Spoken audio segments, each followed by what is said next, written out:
Bajaj to gone in trade. But Tata Steel is the big newsmaker today in trade after inking that agreement to acquire the specialty steel business of Usha Martin. My colleague Ashwin Mohan caught up with Kaushik Chatterjee and TV Narendran listened into the conversation. Whenever we've looked at an inorganic acquisition, I think the fundamentals of that business comes out the first as an important area to look at. And secondly, when you look at setting up similar capacities, what's the time value of money as well as the time required, including a greenfield. So that was the same issue as far as Bhushan Steel is concerned. And so long as the strategic fit is strong and important for us in our long-term journey, we tend to pay what is fair from our perspective, taking these into account. So I think this is the same thing that our board considered on the same basis, and we were able to provide this valuation. Mr. Narendran, Usha Martin wanted to reduce its debt or deleverage the balance sheet. Initially, they were looking at the wire and rope business. Later, they decided to sell the steel business. So clearly, this move will help to deleverage their balance sheet. What is the strategic rationale for Tata Steel to pick up Usha Martin?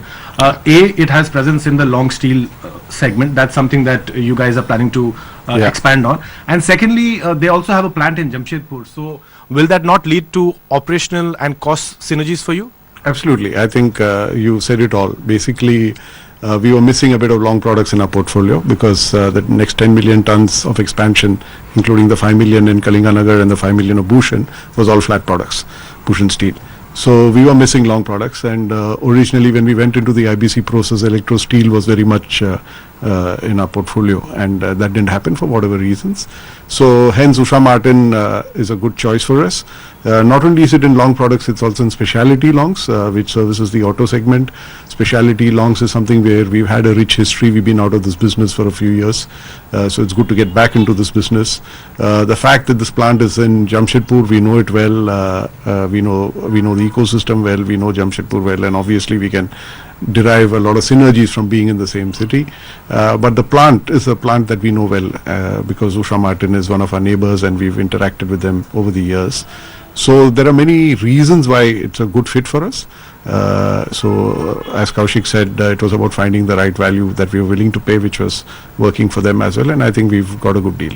Kaushik, initially when you've spoken about the Bhushan acquisition, you spoke about the fact that there are certain sectors that Tata Steel wants to focus on, say for example the auto sector. If you look at Usha Martin, interestingly I think even Tata Steel is one of the clients of Usha Martin, correct me if I'm wrong. Tata Motors is one of the clients of Usha Martin. Now if you look at Usha Martin, it's in the automobile space, it's in the heavy earth moving space, it's also in the oil and gas space. So any of these sectors that you're looking at in terms of taking it to the next level in terms of your sectoral expertise? So I think what we have is a common set of customers. We serve them differently, maybe in the flat products business, and this becomes a complementary to the entire bouquet of offerings. So I think we will certainly be looking at leveraging our customer relationships in as far as these products are concerned. And as Naren mentioned, it helps us enter the new alloy steel segment and special steel segment, which is very important for us. 1 million tons per annum is the capacity of this asset. Where does that place you in terms of your overall capacity? It's about 27 million tons per annum, Narendran? We are currently on track for 23, which is 5 million of Bhushan Steel and Bhushan Steel and 5 million of Kalinganagar. So that takes us to 23, 24. Jamshedpur can actually go to about 11 million. And Bhushan, Usha Martin adds almost 1 million tons. It's actually, steel make is about 750 and iron making is about 1 million. All right. One quick question that I also want to ask you on the long steel segment, the specialty business. Why is it that you're betting so big on it, Kaushik? No, one reason is that we are small in long steel. If you look at the 23 number that Naren mentioned, 19 will be almost flat products. And the long steel, we have not grown as much as we have grown in flats. So I think given the attractiveness of the long steel market, both on construction as well as on the high-end automotive, we need to grow in that market too. So, and therefore, instead of setting up as a new facility, you get into an acquisition where you get customers overnight, you get customer approved products overnight and cash flows. So that makes imminent sense for us to venture into this segment.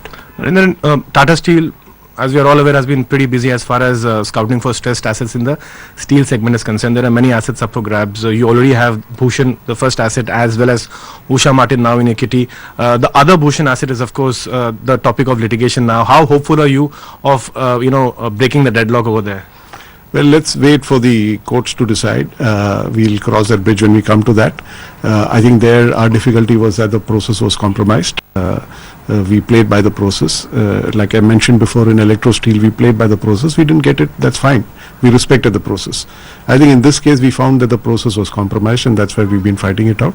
But we'll cross that bridge when we reach there. But it's also clear that we don't want to get ahead of ourselves. I think we are very clear that for any asset, we would only pay the value it deserves. So that's that exclusive conversation Ashwin Mohan had with the management of Tata Steel. Usha Martin, of course, being a good fit for them, given the fact that A, it's in Jamshedpur, familiar territory for them, and B, they do have long steel products, which is sort of a gap in Tata Steel's product portfolio. So a good strategic fit. And not to forget, brokerages as well peg that valuation of 43 to 4,500 crore rupees as quite reasonable.